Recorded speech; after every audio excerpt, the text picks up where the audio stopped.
Okay, so good morning and welcome to the Charity Accountants Conference 2021, and a warm welcome to you all on behalf of both Sarah Vincent and Directory of Social Change. We organise this conference very much as a partnership. And thank you all for joining us in what is our 30th anniversary of this conference. I think the world looked very different back in September 1991. Indeed, I was tempted to ask each of our speakers at this year's conference to tell us what they were up to in September 1991. And I thought that might be a bit dangerous, but I, for one, I would have been travelling back to Newcastle for the second year of my economics degree back in this month in 1991, and that does feel like a very long time ago. John Major had only just taken over from Margaret Thatcher as Prime Minister, and Brian Adams had just been knocked off #1 spot with that Everything I Do that seemed to have been there for about 3 years at #1. I was tempted to offer a prize for the person that can come up with who knocked him off #1 spot, but then as everybody's sitting at home with access to the internet, I didn't think that was going to be a tough thing to work out. But also back in September 1991, there was an identified need for a forum where charity finance professionals could get together, where they could discuss areas of common interest, common issues, common concerns, and the Charity Accountants Conference was born and continues to thrive today. Albeit in a different format from that one back in 1991. Back in those days, it was all done at university student unions, and we used to stay in student accommodation and all sorts of things. Anyway, but as I said, the world did look very different back in 1991 to how it looks today, and our conference theme very much reflects that, and it reflects the issues that are very much the issues of today. So in a range of different formats over the next 2 days, we'll be discussing how issues of sustainability, diversity and race, collaborative working, employee well-being, and more besides. We'll be discussing all of those issues and how they impact the role of a charity finance professional today. So that's very much where this conference is pitched at. Now, for obvious reasons, for the second year running, we're in an online format, but we've tried to bring back the traditional structure, if you like, of the Charity Accountants Conference. So we've got a mix of plenary sessions, we've got panel discussions, and we've got 3 separate workshop streams. One of those focused on concepts that we called this beyond finance, looking at some issues that might not be talking about numbers and accounts and things like that, but that are very much the topics of the day. We've got a stream around personal development, and we've also, as has been tradition right from day one of the Charity Accountants Conference, we've got our Made Simple sessions focusing on the basics of charity finance management, which are there for those new to the sector and for those who might have been in the sector but for a while but fancy a refresher. So we have all of that over the next 2 days, and it's very much your conference. And one of the hallmarks of the Charity Accountants Conference over the years has been the level of engagement with conference delegates, the ability to ask questions. We're missing the discussion. We're missing the day one dinner that we used to have when we did this in a face-to-face format. But please, the more engagement you as delegates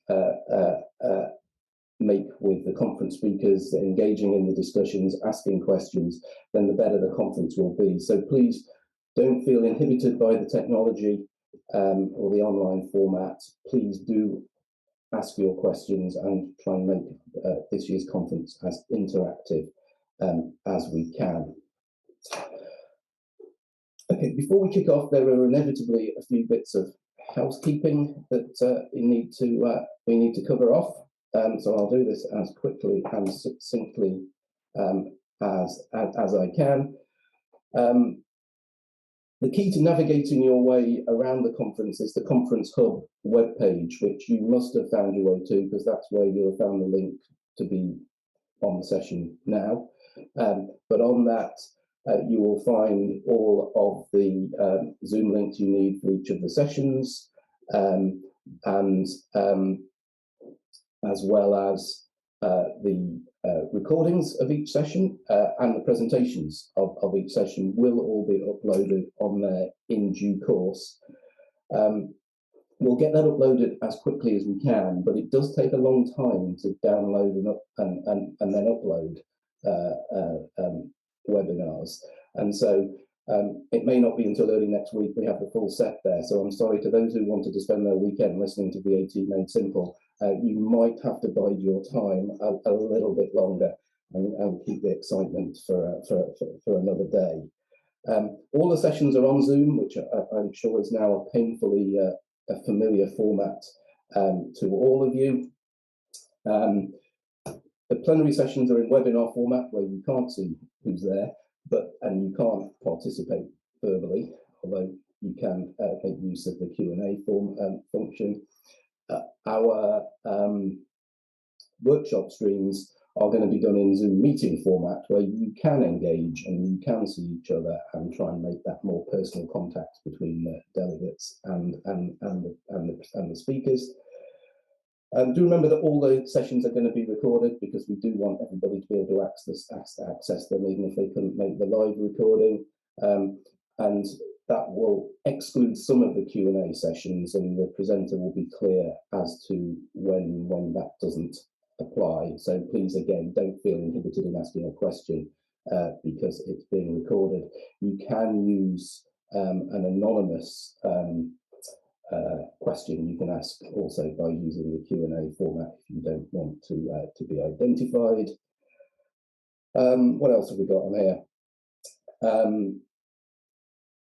If you've got any technical issues, then there's an email address on the Hub site for the technical support that DSC are providing. So if you can't get on or you can't access something, then do get in touch with them.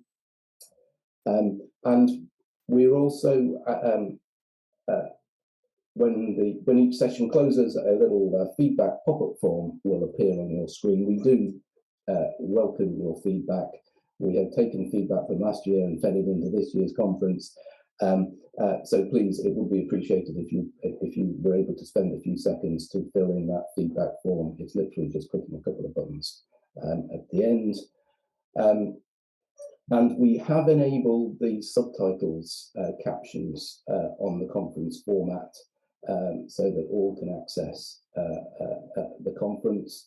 If you want to turn them off, there's some instructions there on how to do it, and you go down to the live the buttons at the bottom of your screen and the live transcript button, and you can disenable that if you want to. Sully, I know you're there in the background somewhere. Have I covered everything that I need to cover? And flicking over to the next slide, I'm going to take my cue. Yes, Jonathan. Thank you. I've covered everything I needed to cover, which is excellent. In which case, let us move on and let the fun begin. And our opening plenary, and we're delighted to have Karen Bradshaw with us today. Welcome, Karen. I'm sure that Karen is familiar to you all already, to be honest, as the CEO of Charity Finance Group, CFG, where she's been a tireless campaigner on behalf of the charity sector in her period there since 2010. Is that how long you've been there, Karen? If you're not already all members of CFG, then frankly you should be. Here's my plug for CFG.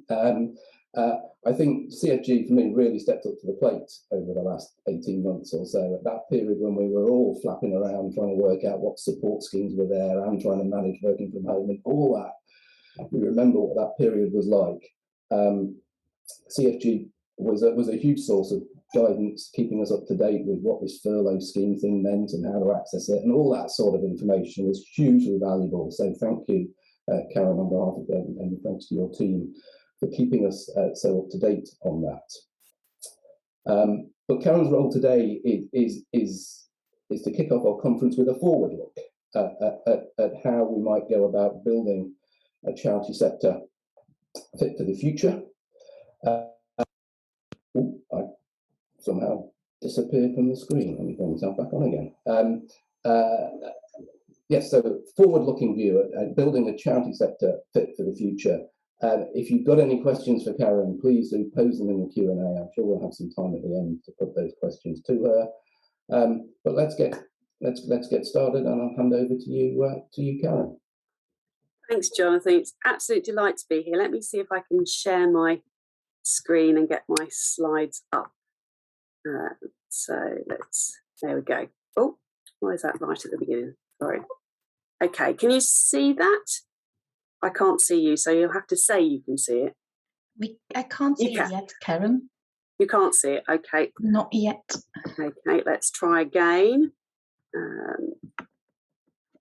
You can always guarantee that. There we go, let's see, is that going to put it up this time? Can you see it now? Yes, that works. Awesome, yep. We're there. Right, brilliant, thank you. Thank you. Okay, so as Jonathan said, I've been asked to sort of look at building a charity sector fit for the future. But before I do that, I do just want to just warn you, because I'm at home as you are at home, and losing lawnmowers may interrupt us. I was in one particular meeting with a number of important people, and a voice from above me in the bathroom shouted, "Please go away, I'm having a poo." It was audible. The rest of the attendees heard it. I also was about to start a BBC interview, and my husband decided that this was the precise moment at which he was going to mow the lawn outside the office. So I'm hoping that we're not going to be interrupted today, but there is every chance that we might be. So losing lawnmowers, I'm getting my apology in first. So what I'd like to do today, in order to look forward, I think we need to sort of understand how we've got here. So I'd like to say a little bit about where we are now politically and financially and how we got here, a bit about where charity finance professionals are now and how we got there, why I think you are essential to building a charity sector that is fit for the future, and I may pop out a few areas to watch out for, and then what I think you can potentially do to get there, to be part of that building a sector that is fit for the future. So how did we get here? Now, obviously, we had, I'm not going to go right the way back for centuries, but in the recent past, we've had a number of sort of key moments politically and financially for the sector. During the Tony Blair and Brown years, we had quite a big shift, an injection, if you like, of funds into the sector. And I'm not sure that that necessarily did us all the favours that you might first think that it did. We saw an explosion of contracts and service delivery by the sector. And there was a real growth in the engagement between the sector and the state. If you then roll forward to David Cameron, his big idea was big society, remember that? And it was, in some arguments, a moment for us to really step in. And I recall the first budget after David Cameron took power, and it was riddled. The text of the budget was absolutely riddled. The Chancellor's speech had charities, civil society, social change. It was absolutely riddled throughout the conversation. It didn't really deliver, though, for us, did it? We kind of fell off the agenda. We didn't deliver what the government wanted us to deliver. And so we haven't necessarily had that continuation of potential influence. And of course, David Cameron's undoing was inviting the country to vote on whether to stay in or leave the European Union, whatever your views are on whether that was a good idea. It did set off a chain reaction of successive change within the government. We've had several prime ministers. Theresa May wrestled with the ideas as well, and now we have Boris Johnson, who got in on the back of getting Brexit done. And alongside that, financially, our situation has changed. We've had 10 years of austerity. We've had the post-banking crash period of time where the sector was really under pressure and the economy was under pressure. It's taken us 10 years to get back to where we were in terms of income and reserves from the banking crash. the OCS, the Office for Civil Society, moved from the Cabinet Office into what one special advisor described to me as the Ministry of Fun. So we've had this quite substantial change economically and politically for the sector. And what's the current approach of the current government? So I don't think that there is some huge conspiracy against charities within the current government. In fact, I don't think there's a great deal of ideology that underpins the current government in any areas, not just charity. For me, this is quite a populist and very politically driven government. So Boris Johnson tends to like to fly a kite, see where it goes, see how it resonates with the audiences he wants to influence. And if it doesn't work, he just quite happily does a U-turn. There's no sort of shame or attachment to particular ideological beliefs, with an excellent example of that being Marcus Rashford's activities over children's school meals and child poverty and child hunger. We, of course, do have a scene of people particularly within the Conservative Party, who believe that charity is a particular thing. It's almost a sort of Victorian view of what the wealthy and haves do for the have-nots and disadvantaged. That sort of stick to the knitting message that we've had. This sort of one-way icon at the bottom, I'm really unclear with what some of the policies that have been espoused mean. What does levelling up mean? What does Build Back Better mean? These things could take us in any direction. They're not clear. They're buzzwords without a great deal of substance behind them. They're cappuccino policies, if you like. And perhaps my most uncharitable image is the one in the bottom corner there, where I think that we are sometimes, I'm being generous here, I think often we have people undertaking roles that they perhaps don't have the skills, and therefore we don't necessarily get the outcomes that we really want to see. So who are the key players for us now? Obviously, we've just had a reshuffle. Dowden has become chairman of the Tory party, and Baroness Barron has moved across to education. And we now have Nadine Dorries, who happens to be my local MP. She is now our Secretary of State for DCMS, Digital Culture, Media and Sport, which is where we sit. And the gentleman underneath that is Nigel Holston, who is an MP who has now become the Minister for Civil Society, or Civil Society and Youth. On the right-hand side, we still absolutely have within the charity sector the key players that will make or shape or break our future position, being Rishi Sunak, and we do have a budget coming, and Boris Johnson. They are still very, very central to the situation for the sector. Do we now have a new direction, a new key player for us? Michael Gove has been appointed to lead up and put some flesh on the bones of this policy of levelling up. And he has recently acquired Andy Haldane, who's the bottom left-hand picture there, who has just recently been appointed as the CEO for the RSA.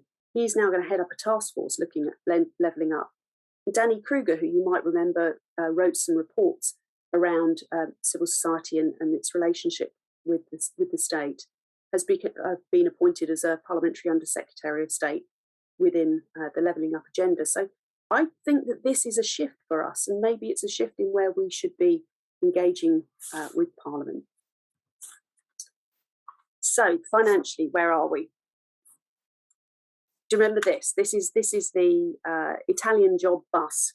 You've got the gold is teetering on the end of the bus that you can't access. If you step one step towards it, it's going to pitch the whole thing off the cliff. And this image strikes me as being quite apposite for how we feel at the moment as a sector.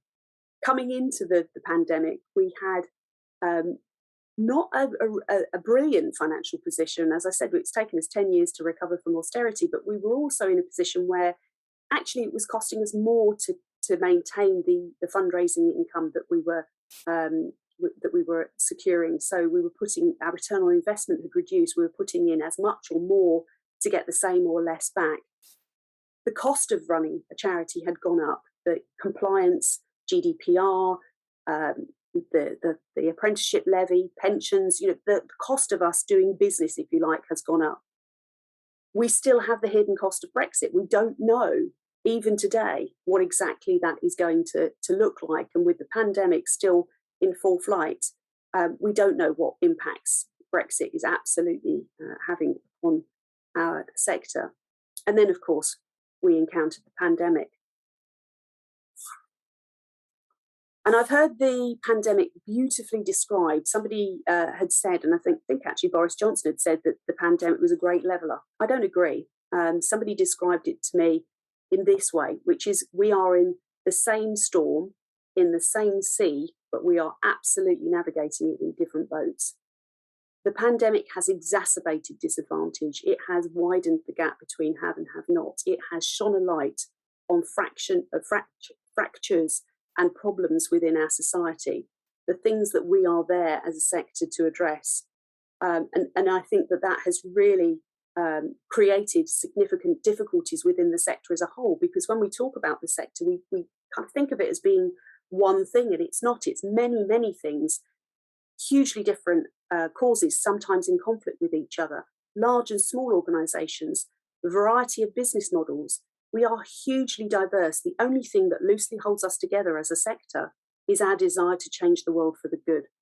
And that really, I think, has been brought into sharp relief by the impact of the pandemic. Some organisations have absolutely been floored by it. The Charity Commission have reported that those organisations over 500,000 with no reserves has increased from about 9%, I think, to 28%. So it's a huge, huge shift in the financial well-being. And unlike the banking crash, which didn't have such a big impact on our reserves, the pandemic absolutely has had an impact on the financial well-being of many, many charities, reducing staff costs, liquidating assets, stopping some services. There has been a significant impact on the way we do business. And that isn't about the safety or the security of charities as an institution. When we cut a service, we may be saving money, but we are not then meeting the need that we were there to achieve. The money is not the end in itself, it's a means to an end. So this has had a real impact, I think, on the sector that we're yet to fully see how it pans out. And we're not out of the woods yet, if I can mix my metaphors. So let's look at finance professionals. Where are you and how did you get here? So let me tell you a story. Jonathan was talking earlier about 1991. So let's go back to 1987. Picture the scene. You've got Rick Astley playing in the background, Never Gonna Give You Up. You've got Three Men and a Baby is rocking the box office. Margaret Thatcher has just won her third term as Prime Minister. The hair is big. The shoulder pads are bigger. Here's some evidence. Let's quickly whiz on through that one. And we have an individual. Let's go back. No, I was going to whiz through that one, but I'm going to have to leave it up. Otherwise, I will fail to give you my story. So a young fresh-faced accountant is applying for the finance director job at Save the Children. And the recruiter is doing their absolute best to put this individual off. This is somebody who is stepping into the heyday of their career. And the recruiter is saying, do not step into the charity sector. This is career suicide. You are going to limit your salary. You're going to limit your job aspirations. Because back then, finance professionals did not move into the sector routinely as part of their career progression. The people running the finances and accounting of the sector were by and large retired bankers, retired military, people at the end of their career. This was not something that was actively and routinely a career choice for the aspirant financial leader. But Ian, and this is Ian receiving an outstanding award at the Charity Accountants Conference actually a few years back, Ian decided that what he wanted to do was change the world. He wanted to leave the world in a better place than he found it. He just happened to be an accountant. And so therefore, why wouldn't he use his accounting skills to deploy into the sector? And he was a founder member of CFDG as it was then. He and a gentleman called Adrian Randall, for whom CFDG was the brainchild, if you like, set out to bring together finance professionals who were not being serviced by professional bodies at the time. There was no career development. There weren't things like the Charity Accountants Conference. There wasn't even a SORP in 1987. And they felt that they should swim against this tide, that finance was a way in which we could increase impact, that finance professionals and upskilling the quality of the accounting and the reporting and the handle of the ability to control the business of charity actually drove up impact. This wasn't about professionalising for professionalising's sake. This was about driving up the quality of accounting in order to drive up the quality and the impact. So what are the problems? Well, I suspect that many of these will resonate with you. The financial management is just for the finance and senior management team. You know, why have a dog and bark yourself? I don't need to get involved with that. Or on boards where you've got a qualified treasurer or a finance committee where we don't need to worry about that. They do that over there. I don't need to know. And the one that really gets my goat, this good stuff, bad stuff. If we spend money on the back office, it's frowned upon. All the money should go to the front line. Well, every penny that is spent within a charity should be spent on furthering the charitable cause. Back office doesn't make it bad spend. And I hate the word back office because you actually should be front and centre of the organisation. So is this your narrative? Are you the one that are seen as the hatchet man or woman? Are you seen as the policeman? Are you seen in a derogatory light as somebody who just keeps the score, the bean counter? Are you seen as dull, dry, grey? These are words that we have routinely seen associated and stereotypes that we've seen applied to accountants. But what if you were not seen in that way? What if you were seen as the go-to, the nurturer, the keeper of ideas, somebody who could see across the whole organisation, somebody who could drive change and drive growth and impact, a partner? You make a difference. You need to get involved with much more than just the accounting part. As I said, you want to change the world. You didn't join finance and charity finance in order to wave SORP compliant accounts in the faces of your friends at dinner parties. You want to make a difference. You just happen to be an accountant and you're deploying your skills in this way. And there is an awful lot of activity that goes on beyond just the accounting within your organisation that you can also make a difference in. So recently, BEIS, the Business, Enterprise and Industry department, it consulted on the future of audit. And within that consultation was a suggestion that larger charities become public interest entities. That has a huge impact on the regulation and the performance of charities. The SORP is currently going through a major engagement process to rewrite it for the future. This is something that you can get involved with and shape. Pensions. The pensions regulator is currently looking at what the new funding code for the defined benefit schemes would look like. Again, this is something that you can get involved with and shape. Brexit, talking about the impact, looking at how it might impact your organisation. And of course, there is also an international standard, a project looking at international financial reporting for not-for-profit organisations, IFR for MPO, that's currently underway. These are things that you can get involved with. Start with why. As I said, you're all about the cause. Internally, you should be just as much at this table talking about what the organisation is doing as the fundraising director, as the marketer, as the CEO. You shouldn't be wheeled in at the end of the process to put the lens of finance on. You should be central to it. And if you've not watched the TED Talk by Simon Sinek, starting with Why Do, it's a really good one. He says you should know why you do what you do. You should have the discipline of how, i.e. hold other people to account on your values and principles, and have the consistency of what? You must prove what you believe. You must be authentic. I'm not going to suggest that you try this, but if you were to try driving your car, only looking in the rearview mirror or only looking in your side mirrors, you would very rapidly come a cropper, because the road ahead of us is a bumpy and uncertain place. And a lot of what we do as accountants drives us down the past, looking at the past, reporting on the financial year that we have been through. Okay, there's a bit of forward looking, but much of what we do is looking behind us. And we need to break free of that, because actually it's looking at the ahead of the road that makes the difference. And you have all the skills to do that. So is there a new way of thinking? Budgets and strategies should not be roadmaps. I know it's a heinous thing to say, but as soon as your ink is dry on your budget, it's wrong. It's your best guess. It's only ever going to be your best guess. And the future is not predictable and certain.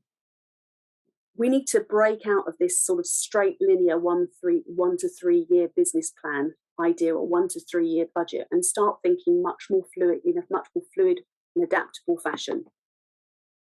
I love this quote at the bottom: if you do not change direction, you may end up where you are heading. So I would like to challenge you to think of your future and your role within an organisation, not as a static route, not as that sort of map, but as a sat-nav, something that enables you to flex and to sidestep issues and make small adjustments as you go along. Be clear about where you're going. For CFG, it's a financially confident, dynamic and trustworthy sector. That's our vision and our purpose, and it remains our guide star. Think about what got you here. You know what worked to get you here, rather than focusing on the problems. And then identify what the biggest step is that you can take right now towards that future vision, and for the next 3 years. But do it on a small basis. So every quarter, what's happening? Can we make an adjustment? Does this work? Is it acting as we think it should predictably? And within organisations, this is a great model that was, I can't claim to have put this together. This is Simon Hopkins, another Simon Says, who is a great finance professional. And he came up with this model, which I think is incredibly useful for thinking about your finance teams and the different elements that make up finance. And he calls this the finance journey. And within the finance journey, the things at the bottom, you'll recognise: process, control, reporting, and analysis. These are things that are often as far as some organisations will be pressed to go. You may step into the performance bit, where you're looking at measuring and analysis being used to drive substantial improvement in the organisational performance. But when you start then thinking about these levels 6 and 7, there are fewer people that are encouraging you to really fully step into the space. Synthesis is the term that Simon uses to represent a group of activities that articulate what the future could look like. And transformation, Simon uses to represent the process of substantially changing the impact or way of working of an organisation to realise the view of the future described. So this finance journey is available on our website, and I would heartily recommend that you have a look at it. So coming to a close now: fail fast and small and often. Thomas Edison said he has not failed, he's just found 10,000 ways that didn't work. We should be giving our organisations permission to fail. We should be innovative and entrepreneurial, and finance is no different. Try things. If they don't work, try something else. My final message is to you: get it out of the back office. You are not all about compliance. Join that financial and non-financial thinking.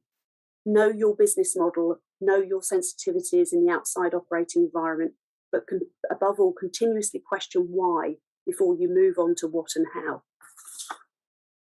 Above all, remember, you want to change the world. You just happen to be an accountant.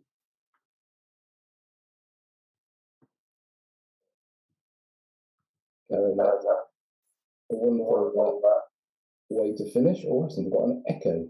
That echo's finished. Thank you for that, Karen. A wonderful way to start off the conference. Please, if you've got questions on anything that Karen had to say, please put your questions into the Q&A box at the bottom of your screen. But Karen, I'm going to kick that off, if I may, with I think I have to going back to a bit of going back down the memory lane, but this one's not quite so far back. The last face-to-face running of the Charity Accountants Conference, so 2 years ago, somebody came up to me. We were having these sort of what we call them now, but sort of one-to-one sessions. People could sign up and come to any of us, say events or any of our range of other specialists we had there at the conference, and book 15 minutes and get some 15 minutes of advice. And one person booked some time with me, and I was completely, I think it was notionally with my risk hat on, but she came up to me and said, she's a finance manager in a charity, and she has been trying for years to do that breaking out of the traditional finance box. And every time she tried, she's been knocked back by her CEO, by her trustees. Said, look, all we want from you is give us the numbers, and that's as far as you. And she was at her wit's end to know how to really take the steps up Simon's pyramid there, to be more valuable, to be more useful, to help deliver that future. Before I say what I said to her, what would you say to somebody saying that to you? Well, I don't want to sound at the risk of sounding salesy. We have a fantastic course, if you like, program that we run with St Vincent and Bays, the Charity Centre for Effectiveness, called Inspiring Financial Leadership, and it literally walks you through. It was brought into being because of this very thing. You know, it's all very well and good us equipping finance professionals, but if we don't also then, with the technical skills, if we don't also then equip them with the skills to be able to talk to and have those conversations with their executive, their boards, their colleagues, to break out finance and to be able to communicate financial information in a way that is breaking down those barriers, taking away those, well, why have a dog and bark yourself? It's not for me. If we don't equip finance professionals with the ability and the skills to be able to access those conversations and change their environment, then we're only doing half a job. We're only doing the compliance bit. So I would say to somebody that was struggling with that, go on IFL, book yourself a course on it, because it is a fantastic program, and I love it. It's something I'm so proud of because I think it has been so effective. Yeah, well, I promise I didn't ask that question to give for you able to give a plug to Inspiring Financial Leadership, but thank you for doing it anyway. So that's something that is jointly done between St Vincent and CFG, and we're very proud of that course. And I know that there are some inspiring alumni from that, so still doing great stuff in the sector. Okay. Well, I'm gonna monopolise the Q&A if we can't wake the rest of the delegates up. But please, if there is a question, please do put it forward. You also gave a helpful sort of spin through the political landscape, and you used that phrase that still makes me smile now about sticking to the knitting. I don't know why it makes me smile. It shouldn't. It should make me throw something at my screen, I suppose. But and I'm just thinking about a sustainable charity sector overall going forward, and not wanting to get the sector. There seems to be, I don't know, second guessing what the new regimes might be doing after the reshuffle, but that stick to the knitting phrase I can almost see coming back in again. Whereas for me, the sector, and that sort of implies traditional fundraising methods and things like this, and the sort of the traditional image of charity. And whereas that's got its place, at the same time, the sector's got to be out there exploiting all the opportunities available to it and looking at more innovative approaches. What would be what's your sense there, and how can we counter this potential move back into put the charities in their traditional box? So I don't want to be a downer. I don't know that we can necessarily change the thought processes of those who want to say, yes, stick to the knitting, this is what charity should be. We do, of course, have some levers that we can pull, and there are some projects going on and initiatives going on at the moment. I'm thinking, for example, of the legal challenge against the intervention of politicians in the appointment of the Charity Commission chair, as an example. So there are things that the sector should do to push back against some of this narrative, but I don't know that we're necessarily going to win hearts and minds by simply pulling those legal levers and regulatory levers that we've got. So I think for me, it's relentless focus on why we exist, showing people, talking about what we do and the difference we make. Stop hiding our light under a bushel. You know, we should be out there and proud and talking about the difference we make, not being apologetic about what we're doing.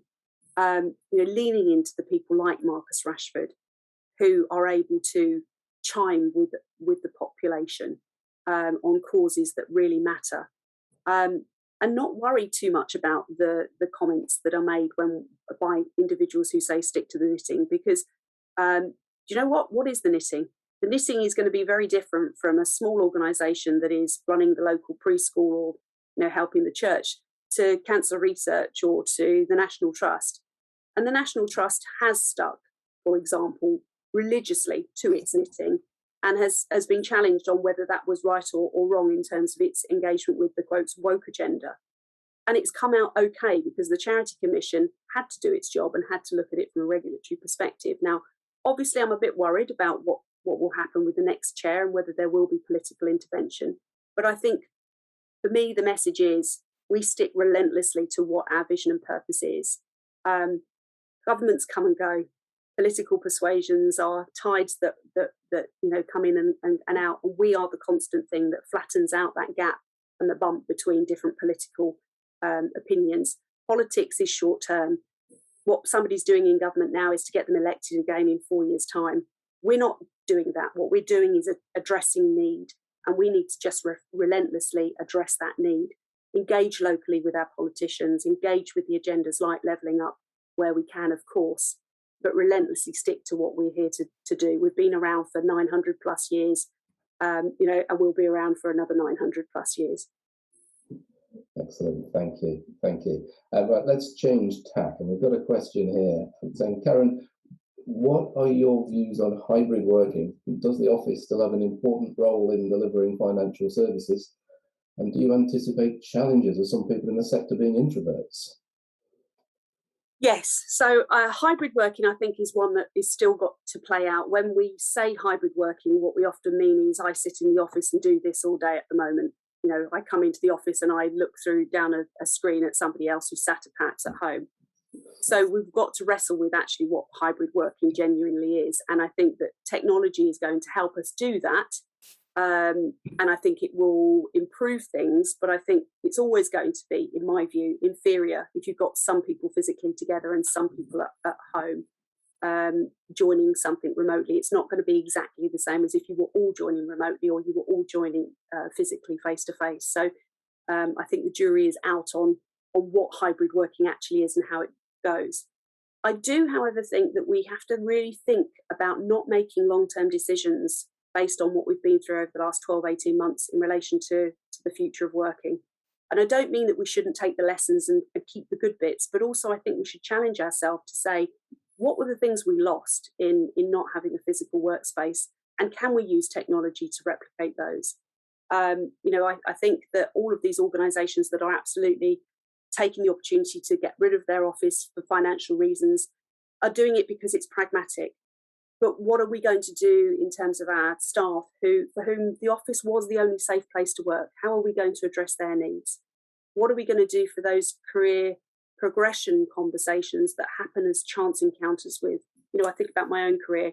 There are 2 or 3 points at which my career took a different direction because I happened to bump into somebody at the water cooler or the coffee machine or have a chance conversation walking into a meeting or coming out of a meeting.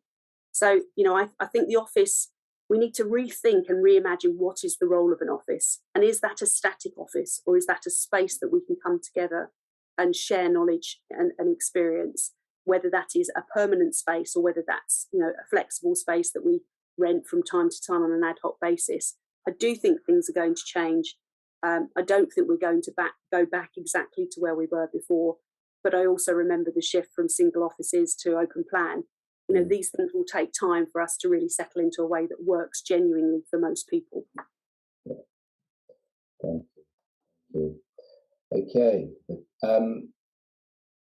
So do you have any tips on how to support non-financial colleagues so they have more confidence when approaching and discussing financial issues? I think this is a common challenge amongst finance people out there. I'm interested in your thoughts on that, Karen. Well, there's lots of different initiatives. I've heard lots of examples of people running workshops, doing kind of training for finance for non-finance people. There are a number of courses that DSC and ourselves put on, for example, around finance for non-finance people. But I think there's also a human element to it, which is understanding what makes other people tick. Not all accountants are exactly the same. Not all accountants are introverts. The joke of the looking at your shoes or their shoes, that there's lots of stereotypes that say this is what accountants are like, but there is definitely a set of skills and thinking that is associated typically with accountants that is not the same set of skills and approaches that other people have. And so therefore, almost like the men are from Mars and women are from Venus type conversation, we need to understand what is it that is going to unlock and access that information. You only know that by asking people. How do you think? What personality type are you? Use tools like Myers-Briggs.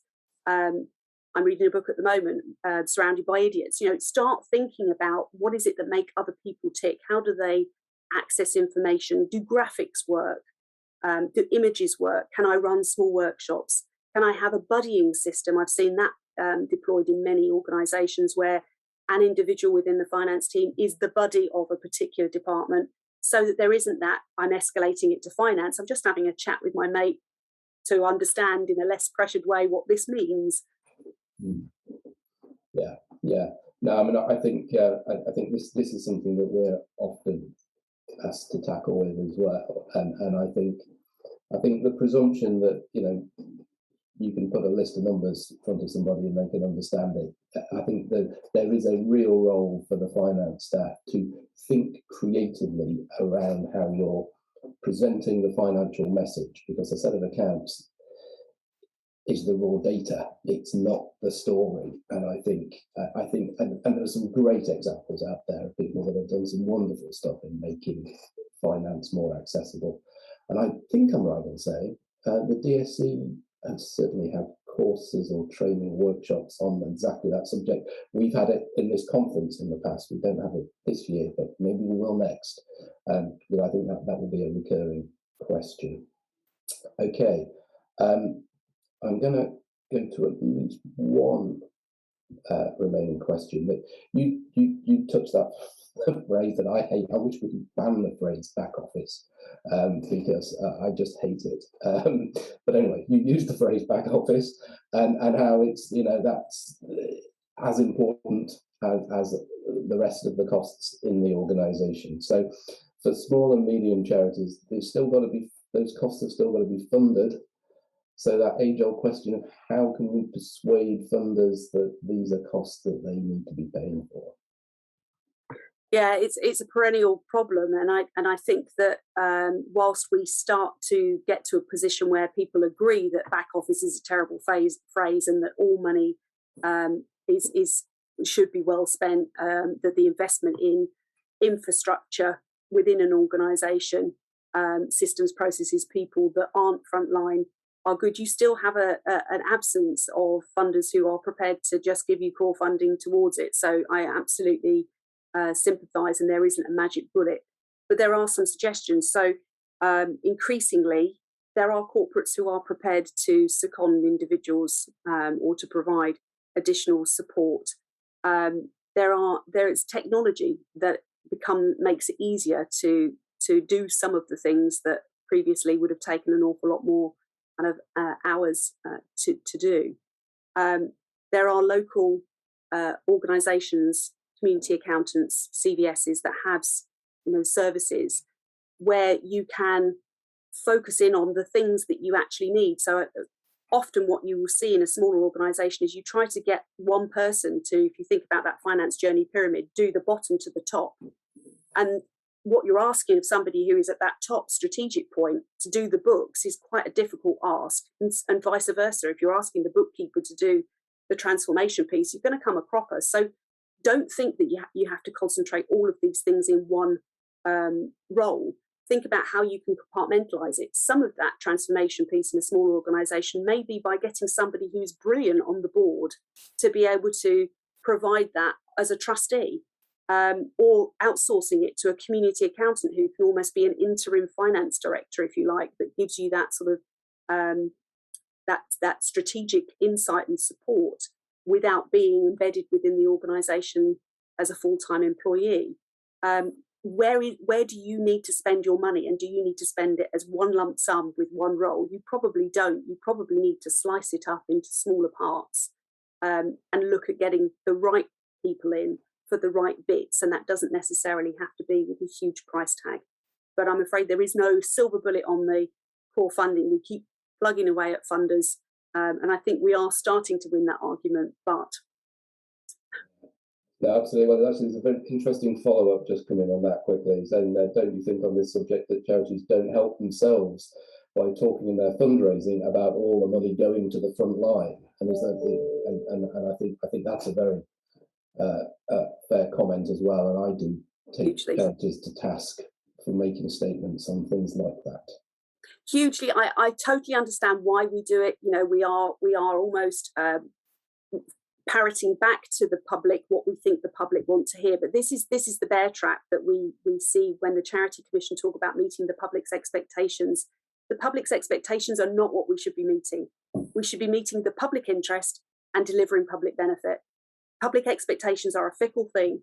What you mean and what I mean, my bold might be your reckless. You know, we're very different individuals. So this public expectation piece and some of these myths that come out of it, like the ratios and the golden pound, I would really encourage people to not do that. Yeah. Excellent. Well, thank you, Karen. That was a really great way, I think, to start off the conference in terms of setting out the role that charity finance professionals can and should be playing, and in many cases are playing, really in building this future agenda and a strong and effective charity sector moving forward. Thank you for joining us and for all the work you're doing at CFG.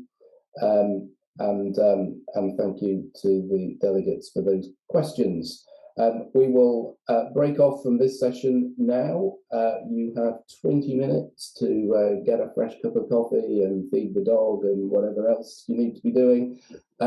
But do come back promptly for 10:15, where we're going to have a panel discussion talking on the question of what does a sustainable charity sector look like?